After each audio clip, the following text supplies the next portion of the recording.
Hello everyone, this is Miss Daphne again. Di part sebelumnya, kita sudah belajar what is a descriptive text, what is the function and the purpose, and also the generic structure.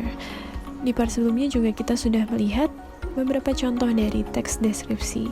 Yuk kita lanjutin.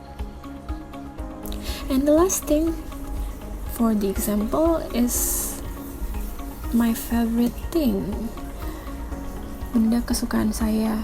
Title-nya ya, judulnya My Favorite Thing. Di sini ada pengenalannya dulu, introduction-nya dulu. Dia menyebutkan, my favorite thing is my handphone. Benda kesukaan saya adalah handphone saya. It was actually my dad's handphone.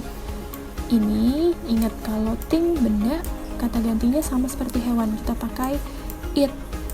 It was actually, itu tadinya sebenarnya punya ayah saya.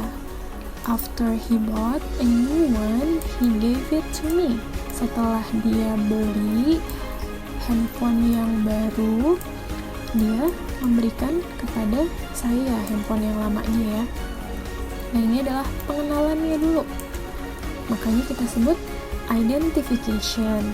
Jadi pengenalan tentang si handphonenya dulu. Nah, lanjut ke deskripsi handphonenya. Di sini sebutkan brandnya, namanya apa. The brand is Samsung Galaxy A51.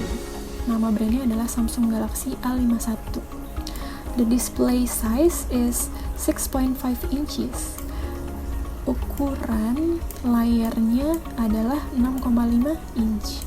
And the color, disebutkan warnanya dari handphonenya adalah black atau warnanya hitam. Nah, di sini disebutkan functionnya. I use it for connecting with my friends, listening to music, and also learning new languages.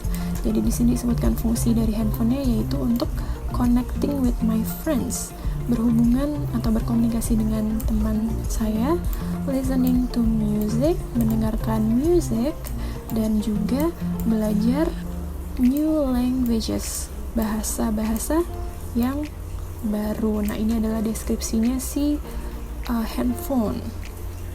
Jadi sudah jelas ya, untuk strukturnya terdiri dari title dulu, judulnya, lalu identification-nya, dan description-nya. Oke, next. Di sini Miss punya data-data tentang hewan yang sudah Miss catat sebelumnya. Di sini ada animal, namanya adalah hewannya lion, singa, lalu ada ukurannya yaitu besar, big, makanannya adalah meat atau daging, habitat, tempat tinggalnya di jungle, di hutan, duration of life, jangka waktu hidupnya 26 tahun, physical characteristic, karakter fisiknya dia punya small eyes, matanya kecil, telinganya kecil, 4 legs, kakinya ada 4, dan buntutnya panjang. Lalu ada hal yang menarik dari si lion, yaitu dia hunts at night, berburunya di malam hari. Nah, kemarin kita sudah mencoba untuk mendaftar atau membuat list tentang hewan-hewan yang kita sukai. Apa aja sih deskripsi hewan tersebut? Nah, kita sudah dapat. Sekarang kita masukin ke kalimat supaya bisa menjadi sebuah descriptive text. Yang pasti kita buat dulu title-nya, judulnya. Misalnya di sini Miss kasih judul My Favorite Animal, binatang kesukaan saya. Di paragraf pertama ingat ada identification, yaitu pengenalannya dulu. Di sini ada My favorite animal is lion. Hewan kesukaan saya adalah singa. I think lion is so cool. Saya pikir singa sangatlah keren. Lion is known as the king of the jungle and it is so strong.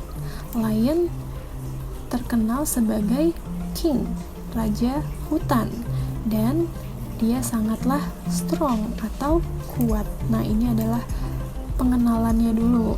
Lanjut ke description-nya, deskripsi dari si lion. Di sini kita sudah punya deskripsinya ya. Kita punya ukurannya big. Maka di sini kita tulis lion is so big. And then makanannya di sini kita sudah punya. Makanannya adalah daging. Berarti kita tulis di sini it eats meat. Dia makan daging. Nah, ingat karena lion adalah hewan, kita kata gantinya adalah it ya.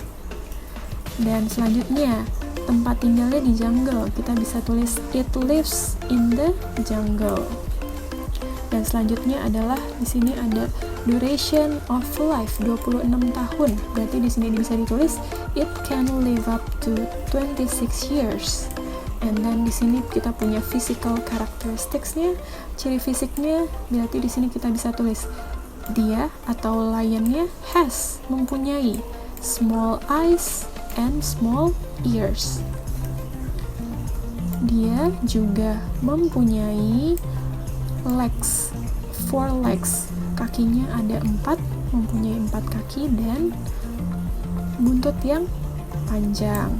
Dan yang terakhir kita sebutkan interesting things-nya. Dia berburu di malam hari. Jadi seperti itu ya cara membuat descriptive text. Now, try to make your own descriptive text. Mengikuti struktur yang sudah Nils jelaskan ya.